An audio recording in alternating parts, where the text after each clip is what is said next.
Jaz se absolutno strinjam z izjavo gospoda Brezlja. Jaz osebno ne hodim v gore, ker sem alergičen na napor. Tako je napada švic intoleranca, glasno neprijetna zadeva. Ampak verjamem pa, da ko si enkrat tam gor, na par tisoč metrih, da je svet čist drugačen, ker je neka mistična izkušnja, kakorkoli to obrnemo. Gore so bile vedno prostor razodetja. Mislim, noben ne gre hoditi po Prekmurju, zato da bi bil bliže Bogu. Ker če ti greš hoditi po Prekmurju, si kvečemo bliže samo mačarski meji, pa tveganje za srčno kap zaradi povišenega holesterola. To pa je to. Ampak mi navadni smrtniki, mi pa tudi po ravni več ne hodimo, ne, nam se to ne da. Mi gremo kvečemo samo še do telefona, pa do tablice, pa mogoče do laptopa, to pa je to. Ker nas je virtualni svet, nas je popolnoma zasvojil.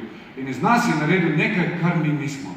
Jaz recimo vsako jutro podelim vsaj 15 lajkov na različne stvari, kao na socialnih omrežjih. 15 v enem samem jutru. Kao to je malo preveč, ne, mislim. Res, kao 15 stvari je meni všeč v enem samem jutru. Koliko stvari je meni recimo všeč v celem dnevu? Ali pa koliko stvari je meni recimo všeč tekom celega svojega lajfa? Ajde, materino mleko, like. Joška, like. Ropotulica, zbujne sredi noči, oči, mami, like.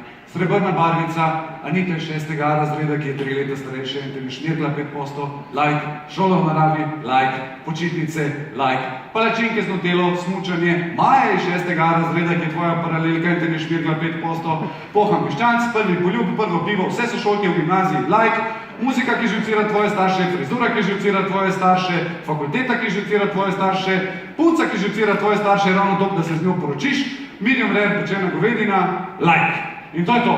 To je 23 stvari v 32 letih na internetu, pa kao uspod stisneš 15 lajkov v enem samem jutru.